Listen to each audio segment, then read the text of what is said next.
सीतापुर नामक गांव में लखन अपनी पत्नी विनीता के साथ रहता था। दिन रात मेहनत करता, लेकिन फिर भी एक वक्त की रोटी का जुगाड़ नहीं हो पाता था। विनीता, देखो अब तो इस बार भी हमारे पास ज़्यादा पैसे नहीं हैं। कुछ दिनों में बारिश भी आ जाएगी, फिर तो हमारा एक वक्त का खाना भी मुश्किल हो जाएगा।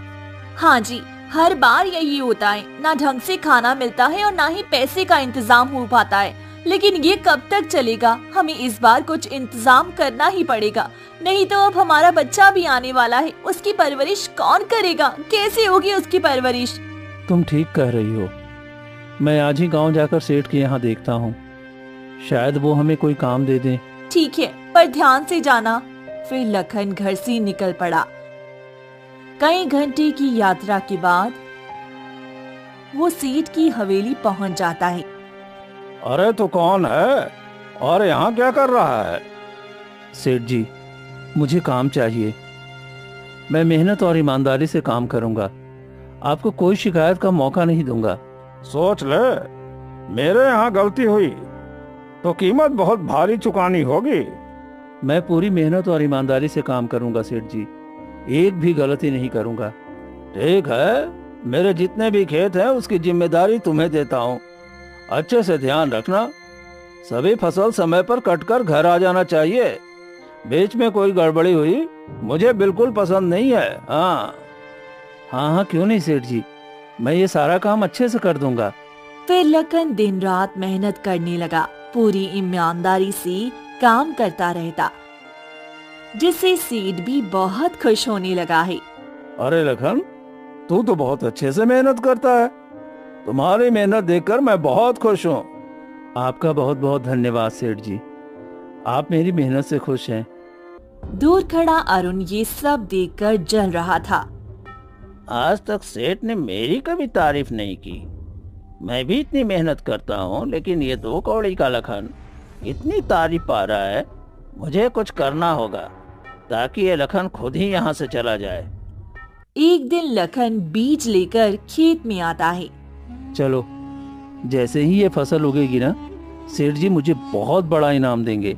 उन्होंने कहा है कि ये बीज बहुत कीमती है, अगर ये अच्छे से उगे तो देखो सेठ मुझे क्या देते हैं। लखन मुस्कुराते हुए बीज खेतों में बोता है और वहाँ से निकल जाता है। तभी पीछे से अरुण आता है। अच्छा, तो इसने बीज बो दिया। अब मैं एक दवा डालूंगा जिससे ये फसल कभी नहीं उगेगी, और फिर इसका परिणाम लखन को भुगतना पड़ेगा। अरुण दवा लेकर पूरे खेतों में छिड़क देता है। कई दिन बीतते हैं, लेकिन खेत में कोई फसल नहीं आती। अरे एक भी फसल क्यों नहीं आई? मैंने पूरे 400 सोने के सिक्के का बीज लाकर लखन को ये काम दिया था। सेठ जी, आपको नहीं पता, लखन ने सारे बीज बेच दिए। क्या कह रहे हो? हाँ, मैं ये सब होते हुए देखा था। मैंने कहा भी तो उसने कहा कि तुम मेरा कुछ नहीं बिगाड़ सकते हो। सेठ गुस्से में आग बबूला हो जाता है। तभी लखन भी वहाँ आ जाता है। ये क्या, तूने मेरे खेत में बीज डाले थे या नहीं? हाँ सेठ जी, मैंने बहुत सारे बीज डाले थे, लेकिन पता नहीं क्या हुआ, ईश्वर ने अभी तक फसल नहीं दी। तू झूठ बोल रहा है। तूने सारे बीज बेच दिए और मुझसे कह रहा है कि डाले थे। सेठ ने लखन को बेरहमी से मारना शुरू कर दिया। सेठ जी मेरी बातों पर यकीन कीजिए, मैंने ऐसा कुछ नहीं किया।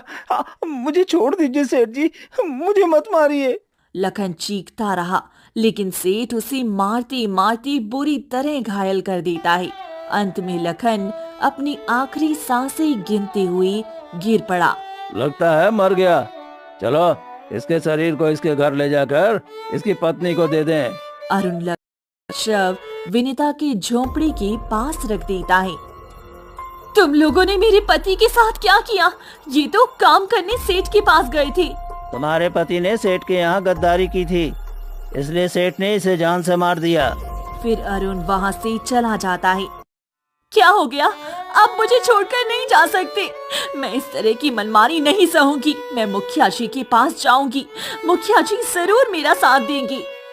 फिर विनीता रोती हुई मुखिया के पास जाती है और दरवाजा खटखटाती है।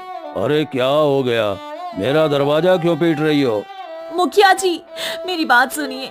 सेठ ने मेरे पति को जान से मार दिया और उसे मार मार कर मेरे घर के सामने अपने नौकरों से फेंकवा दिया। मुझे इंसाफ चाहिए। आप सेठ को सजा दीजिए।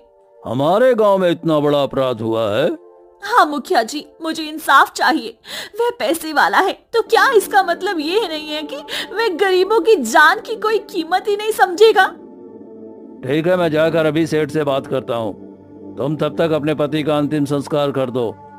नहीं, जब तक मुझे इंसाफ नहीं मिलेगा मैं अपने पति की अंतिम संस्कार को नहीं करूंगी। मुझे थोड़ा वक्त दो, मैं अभी सेठ से बात करके आता हूँ। फिर मुखिया वहाँ से निकल पड़ता है और सेठ के घर पहुँचता है। मुखिया, तो यहाँ कैसे आया? विनीता कह रही थी कि उसके पति को सेठ जी ने मार दिया है। पूरे गांव में वो शोर मचा रही है। अरे तू तो जानता है कि मुझे गुस्सा बर्दाश्त नहीं होता। जो भी मेरे साथ गलत करता है उसे मैं जिंदा नहीं छोड़ता। इस मामले को आगे तक ले जाने की जरूरत नहीं है, पर वो पूरे गांव में हंगामा कर रही है। ये बात बहाने वाली नहीं है।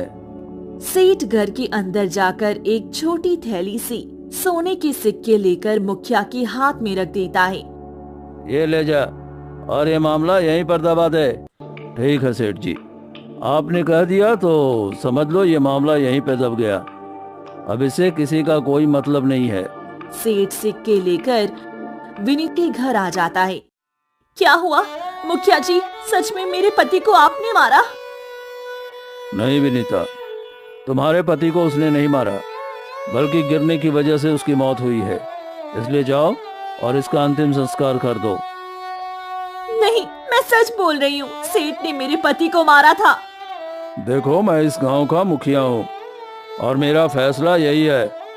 अब अपने पति का अंतिम संस्कार कर दो और इस मामले को यहीं भूल जाओ। फिर मुखिया वहाँ से चला जाता है। विनीता टूट कर बैठ जाती है। हे भगवान, मैं इंसाफ मांगने गई लेकिन मुखिया भी मुझे इंसाफ नहीं दे सका। सेठ की मनमानी इतनी चलेगी, किसी गरीब की जान की कोई कीमत नहीं है। तभी गांव वाले इकट्ठे हो जाती हैं। अरे विनीता बहन, तुम नहीं जानती, सेठ ने मुखिया को ढेर सारा धन दिया होगा, जिस वजह से मुखिया जी ने अपना मुंह बंद कर लिया है। हाँ बिल्कुल, इस गांव की शिकायतें हमेशा मुखिया तक ही सीमित रह जाती हैं और तुम्हारे पति को भी इंसाफ नहीं मिलने वाला। जाओ और अपने पति का अंतिम संस्कार कर दो, कोई तुम्हारा साथ नहीं देने वाला। सभी गांव वाले ऐसी बातें करके वहां से चली जाती हैं। विनीता अपने पति का शव उठाती है और अंतिम संस्कार करती है। मैं इस बात को तय कर पता करके रहूंगी कि किसने मेरे पति को ऐसे मारा है। मैं ये बात इतनी आसानी से दबाने नहीं दूंगी। फिर विनीता रोते हुए घर आ जाती है। दूर से शंभू ये दृश्य देख लेता है। अरे ये कितनी खूबसूरत है। हाँ इसके पति भी अब मर गया और घर में तो कोई मर्द होगा भी नहीं। चलो इसके घर जाकर इसके सारे जेवर लूट लेते हैं। वैसे भी जिसका पति ना हो उसकी तो कोई अहमियत ही नहीं है। फिर शंभू वहां से चला जाता है।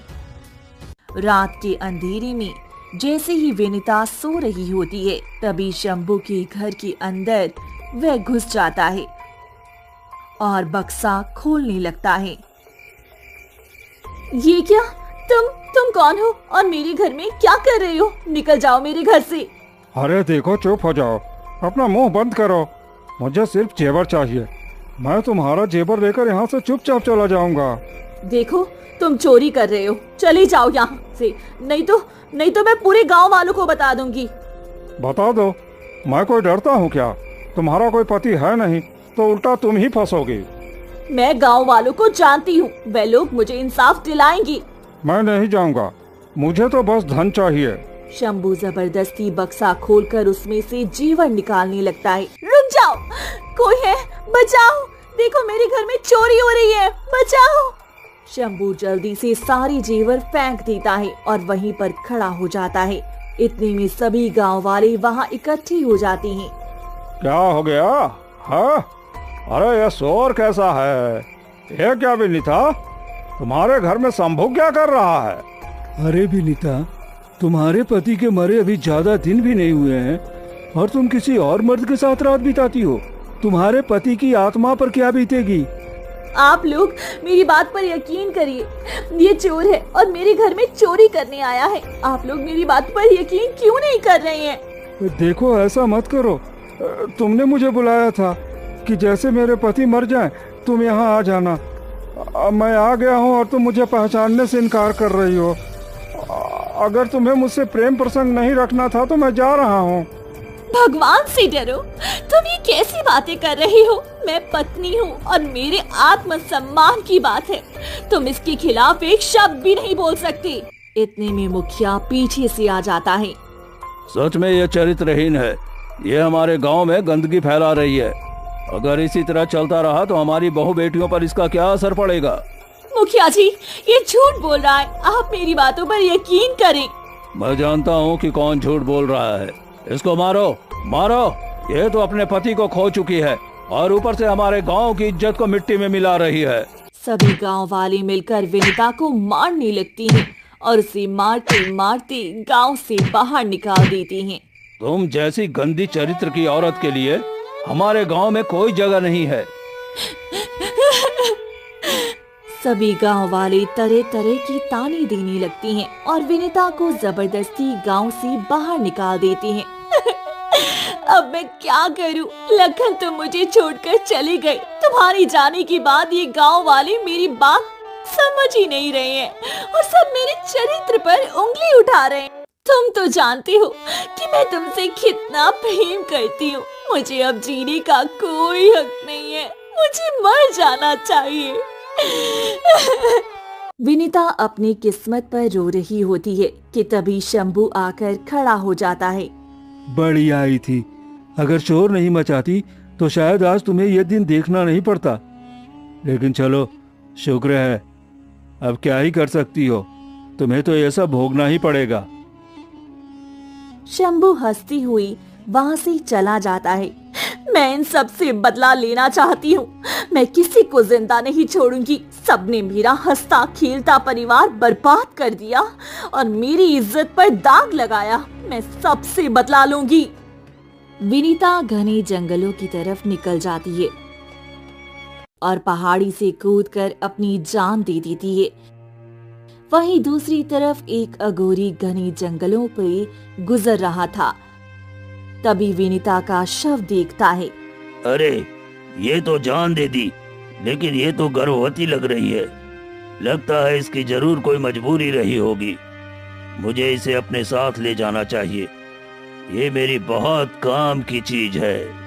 फिर अघोरी विनीता का शव उठाकर उसे एक गुफा में ले जाता है और वहां बैठकर तंत्र विद्या करने लगता है। धीरे धीरे वक्त बीतता है और 1 साल गुजर जाता है। अघोरी की साधना पूरी होती है और अचानक विनीता के शरीर से उसकी आत्मा बाहर आ जाती है। अब मेरी मनोकामना पूरी होगी, तुम अब मेरी इच्छा पूरी करोगी। मैं तुम्हारी आत्मा को प्राप्त करने के लिए पूरे साल से शरीर पर सिद्धि कर रहा था। मुझे क्यों बुलाया बाबा? बाबा मुझे जाने दिया होता। मैं फिर से इस जगह पर आकर अपने साथ हुई सारी घटनाएं याद कर रही हूँ। इन गांव वालों ने मेरे पति को मार दिया, मुझे आत्महत्या करने पर मजबूर किया। किसी के दिल में दया नहीं है, सभी सिर्फ अपने बारे में सोचते हैं। ठीक है पुत्री, तुम अपने बदले के साथ मेरा बदला भी ले लो। आज से जितने भी बुरे आत्मा के लोग हैं, उसे तुम जान से मारोगी। उनकी आत्मा से मुझे भी शक्तियां मिलेंगी और तुम्हारा बदला भी पूरा होगा।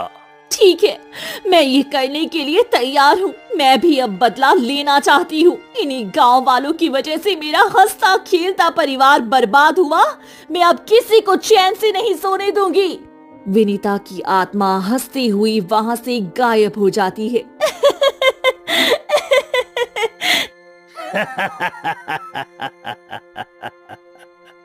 अब इस गांव में प्रलय आने से कोई नहीं रोक सकता, सभी मरेंगे।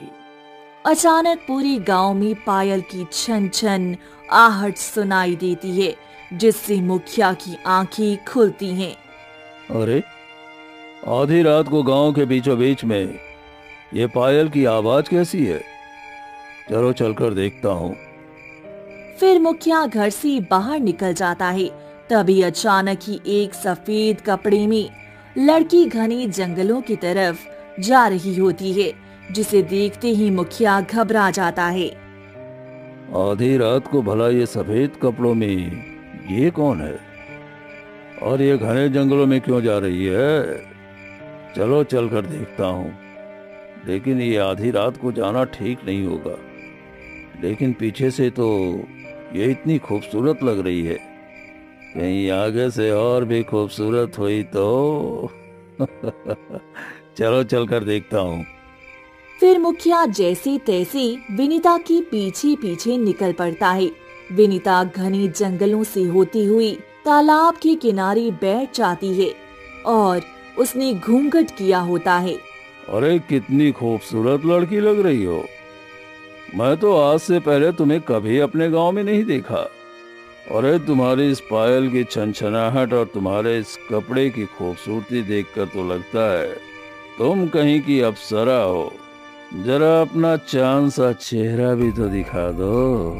तभी विनीता अपने चेहरे से दुपट्टा हटाती है कि उसका भयानक चेहरा देखते ही मुखिया के पैरों तले जमीन खिसक जाती है। ये क्या? तुम तो चुड़ैल हो। नहीं नहीं, मुझे जाने दो।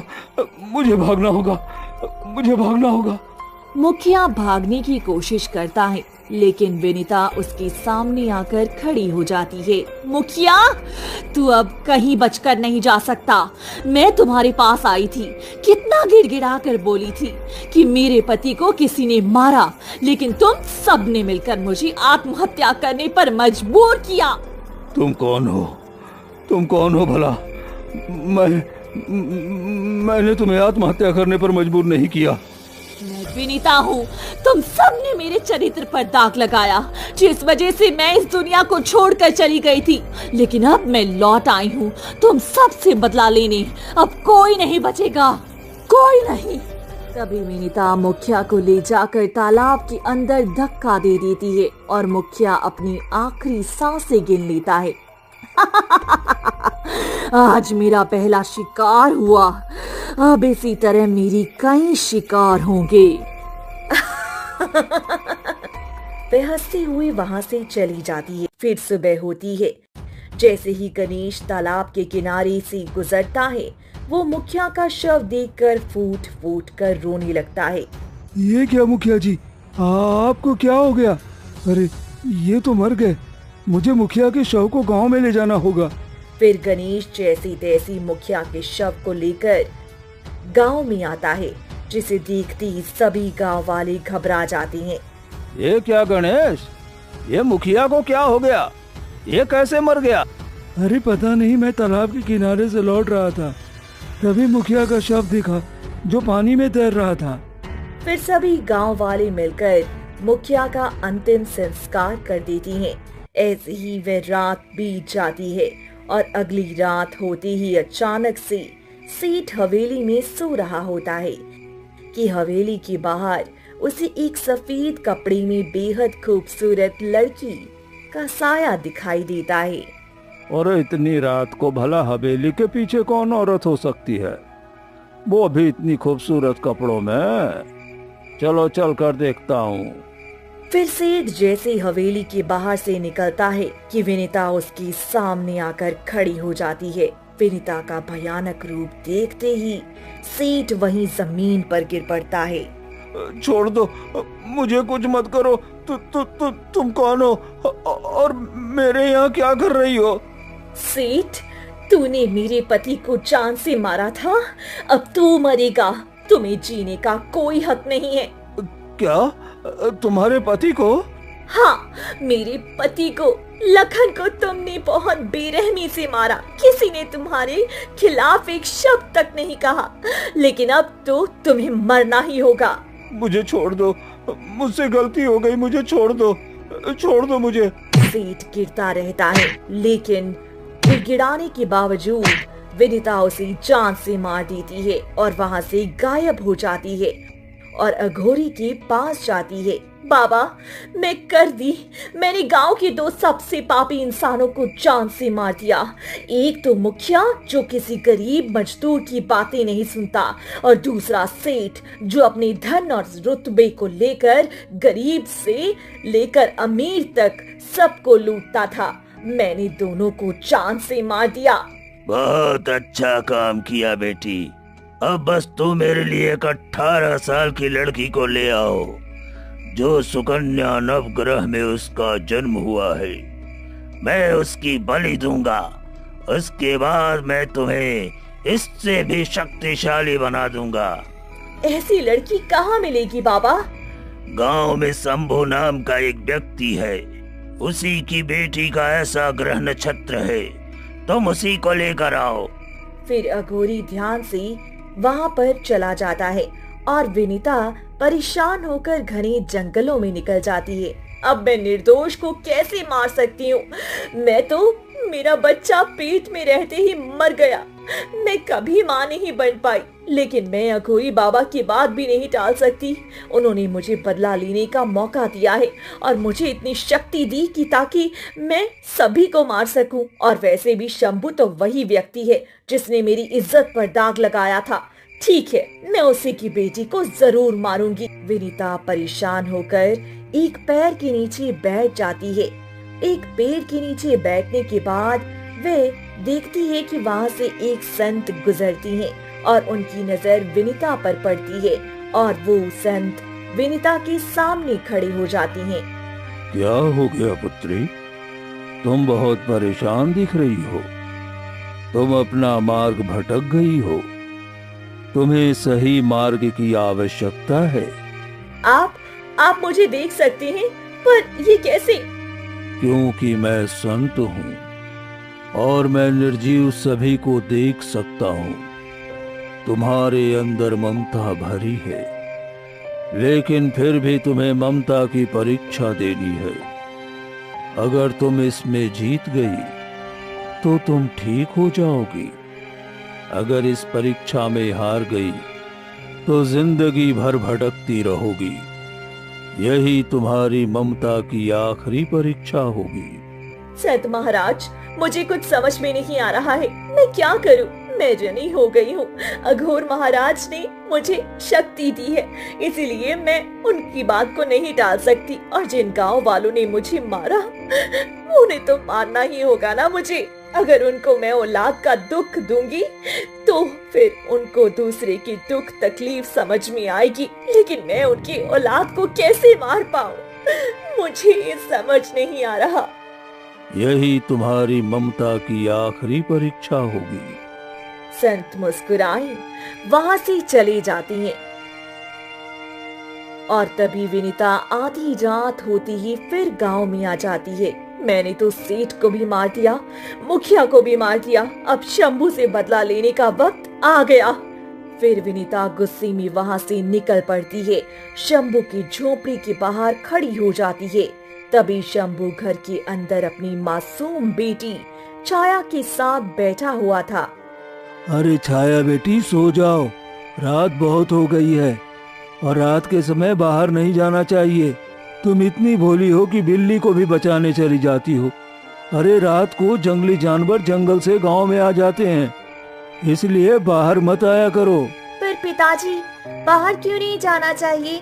बाहर तो इतनी सुंदर चांदनी रात है, आसमान में बादल चारों तरफ झिंगुर बोलती हैं और इतना अच्छा आवाज लगाती हैं। मुझे तो बहुत पसंद है। देखो बेटी, मैं जितना कहता हूँ उतना करो। जाओ, सो जाओ। फिर शंभू और छाया दोनों सो जाती हैं। जैसे ही छाया आंखें बंद करने की कोशिश करती है कि अचानक खिड़की के बाहर विनीता आकर खड़ी हो जाती है और वो इशारे से छाया को बुलाने लगती है।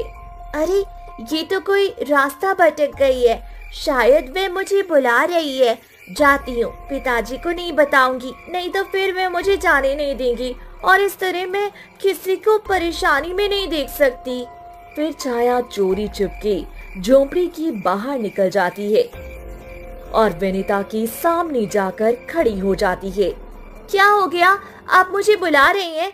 आपको भूख लगी है? मैं आपके लिए अभी खाना लेकर आती हूँ, क्योंकि पिताजी ने थोड़ा ज्यादा खाना बनाया था तो अभी भी घर में है। तुम्हें डर नहीं लगा? मैं भूत हूँ, तुम्हें जान से मार दूंगी। भूत कुछ नहीं होता। मेरी दादी कहती है भूत भी हम जैसे इंसान हुआ करते हैं और जैसे हम समझते हैं वैसे ही भूत भी समझाते हैं। इसलिए आपको भूख लगी होगी, रुको मैं आपके लिए अभी खाना लेकर आती हूँ। फिर छाया घर के अंदर चली जाती है और एक थाल में खाना लेकर विनीता के सामने आकर रख देती है। तुम ये क्या कर रही हो? आपको भूख लगी होगी, आपके लिए खाना लेकर आई हूँ, जल्दी से खा लीजिए। मेरे पिताजी अभी सोए हुए हैं, उन्हें पता भी नहीं चलेगा। तभी विनीता की आंखों से लगातार आंसू बहने लगते हैं। शायद अगर मेरी बेटी होती तो वह भी मुझे इतना ही प्रेम करती, शायद मेरे लिए यही सब करती। मैं ये क्या कर रही हूँ? नहीं, मुझे ये सब नहीं सोचना चाहिए। मुझे तो बस इस लड़की को ले जाना है ताकि मैं अपना बदला ले सकूं। फिर विनीता छाया का हाथ पकड़ लेती है और घने जंगलों की ओर जाने लगती है। आपने मेरा हाथ क्यों पकड़ लिया? मैं तो ऐसे ही आपके साथ चलने के लिए तैयार थी। तुम्हें डर नहीं लगता? मैं आधी रात को बिना तुम्हारी जान पहचान के तुम्हें अपने साथ ले जाने आई हूँ। इसमें डरने वाली क्या बात है? आप भी तो किसी की माँ हो, कोई भी बच्ची अपनी माँ के साथ जाने में बुरा नहीं मानेगी, इसलिए मैं आपके साथ जाने के लिए तैयार हूँ। फिर विनीता की आंखों से आंसू निकलने लगती हैं और वो बिना कोई जवाब दिए छाया को लेकर आगे निकल पड़ती है। थोड़ी ही दूर जाने पर ये मुझे क्या हो रहा है? मैं इस मासूम बच्ची के लिए आई हूँ और इसे मुझसे कोई डर नहीं लग रहा है। ऐसा लग रहा है जैसे हम दोनों के बीच गहरा रिश्ता है, पर ये कैसे हो सकता है? विनीता परेशान हो जाती है कि तभी संत वहां आ जाते हैं। पुत्री, तुमने क्या सोचा? देखो कितनी मासूम सी बच्ची है, तुम्हें देखकर डरी भी नहीं, बल्कि तुम्हें अपनी माँ की जगह दे रही है, तुमसे बातें कर रही है। तुम्हारे आंचल में इसने अपना मुंह छुपा रखा है, तो क्या तुम इतनी पत्थर दिल हो कि अपनी बच्ची को जान से मार दोगी? संत महाराज, मैं इस मासूम बच्ची को नुकसान नहीं पहुंचा सकती। इसकी आंखों में देखते ही मुझे ऐसा एहसास होता है जैसे हम दोनों के बीच कोई रिश्ता है। ये इंसानियत का रिश्ता है बेटी। तुम जरूर सबसे बदला लेना चाहती हो, लेकिन तुम्हारे अंदर इंसानियत अभी भी जिंदा है। जो इस बच्ची को इसके परिवार वालों के पास छोड़ दो और शांति से इस जीवन को त्याग दो, यही इस निर्जीव आत्मा का उद्देश्य होता है। फिर संत वहाँ से चले जाते हैं। ये कौन था और ये सब क्या हो रहा है? आप मुझे जान से मारना चाहते हैं क्या?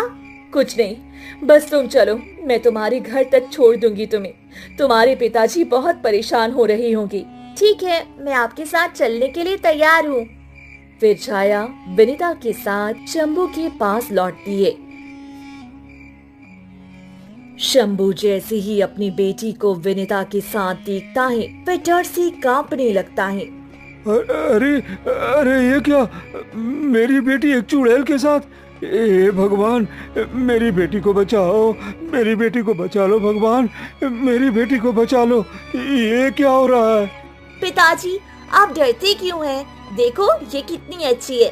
इन्होंने मुझे पूरा जंगल घुमाया और फिर से वापस घर तक छोड़ दिया बिना कोई नुकसान पहुंचाए। मैं कहती थी ना, सभी आत्माएं बुरी नहीं होती हैं। तुम कौन हो? मेरी बेटी को छोड़ दो, माफ कर दो मेरी बेटी को। मैं वही हूँ जिसके चरित्र पर तुमने दाग लगाया और मैं अपनी इज्जत नहीं बचा पाई। मैं आत्महत्या कर गई, लेकिन आज मैं आई थी तुम्हारी बेटी की जान लेने, लेकिन नहीं मार पाई इसे, बल्कि उसकी भोली भाली सूरत और इंसानियत ने मेरे दिल को छू लिया। इसलिए मैं तुम्हारी बेटी और बाकी गांव वालों को माफ करती हूँ, वरना मैं तो सभी को जिंदा नहीं छोड़ती। ये मेरी गलती थी, मैंने झूठा इल्जाम लगाया था, मुझे माफ कर दो। बस इतने में सभी गांव वाले इकट्ठे हो जाते हैं। वहीं शंभू फूट फूट कर रोने लगता है। यानी पूरे साल भर बाद विनीता की आत्मा हमारे गांव में आई। मुझे माफ कर दो विनीता, हम सब की वजह से तुम्हें ये सब झेलना पड़ा। अरुण, तुम सच सच बताओ, मेरे पति को किसने मारा था? गांव वाले मेरे पति को गलत समझ रहे हैं। तुम सच बताओ, वरना मैं तुम्हें अपने साथ लेकर चली जाऊंगी। मुझे अपने साथ मत ले जाना। ठीक है, मैं सबको सच बताता हूँ, पर लखन को मारने वाला कोई और नहीं बल्कि सेठ जी खुद हैं। लेकिन ये मेरी वजह से हुआ। जैसे ही लखन खेत में बीज डालकर गया था, मैं जलन के मारे उसमें दवा डाल दी और वो पूरी तरह से नहीं उगा। उसकी तारीफ सुनकर मैं जल गया था। मैं बस उसे नीचा दिखाना चाहता था, लेकिन सेठ लखन का जान ले लेगा, ऐसा मैंने नहीं सोचा था। मुझे माफ कर दो। हाँ, हम सब से गलती हुई है, हमें माफ कर दो, हम ऐसा कभी नहीं करेंगे। आपने ऐसा किया पिताजी, मुझे आपको अपना पिता कहने पर भी शर्म आ रही है। तुम दोनों की वजह से इसकी पूरी जिंदगी बर्बाद हो गई। अब हमें इसकी सजा देनी होगी। चलो, हम गांव वाले मिलकर इन्हें जंगल की गुफा में कैद करेंगे, क्योंकि इसकी वजह से हम सब ने गुनाह किया है। फिर सभी गांव वाले मिलकर शंभू और अरुण को पकड़ लेती हैं। मैं अब इंसानियत की वजह से तुम सबको जिंदा छोड़ रही हूँ, क्योंकि तुम सब ने मेरी खातिर घर का तमाशा देखा। अगर कोई सामने आकर बोलता तो शायद आज मेरे पति जिंदा होती और शायद मैं भी जिंदा होती। तभी अघोरी वहां आ जाता है। ये क्या विनीता, मैंने तुम्हें कहा था कि इन सभी गांव वालों की बातों में मत आना, और ये क्या, मुझे लड़की की बलि चाहिए थी। मुझे माफ कर दीजिए बाबा, आपने मुझे उस शरीर को लाने के लिए भेजा, इतनी शक्ति दी। मैं बदला ले चुकी हूँ, लेकिन मैं इंसानियत के आगे हार गई हूँ। अब मैं और बदला नहीं ले सकती। मैं इस मासूम बच्ची के आगे हार गई। मैं इसे नहीं मारूंगी। मुझे माफ कर दीजिए। मैं इस धरती को अब त्याग कर जा रही हूँ। नहीं, तुम नहीं जा सकती। तुम मेरी इतनी वर्षों की मेहनत बेकार नहीं जाने दे सकती। उठ जाओ, मैं तुम्हारे पीछे पूरे 1 साल बर्बाद किया है। रुक जाओ। फिर अघोरी चीखता है, लेकिन विनीता वहाँ से गायब हो जाती है। आज इसकी इंसानियत की वजह से तुम लोग जिंदा बच गए, लेकिन मैं तुम लोगों को कभी जिंदा नहीं छोड़ूंगा। फिर अघोरी घने जंगलों की तरफ चला जाता है। वहीं सभी गांव वाले विनीता की याद करके उसे फूट फूट कर रोने लगती हैं।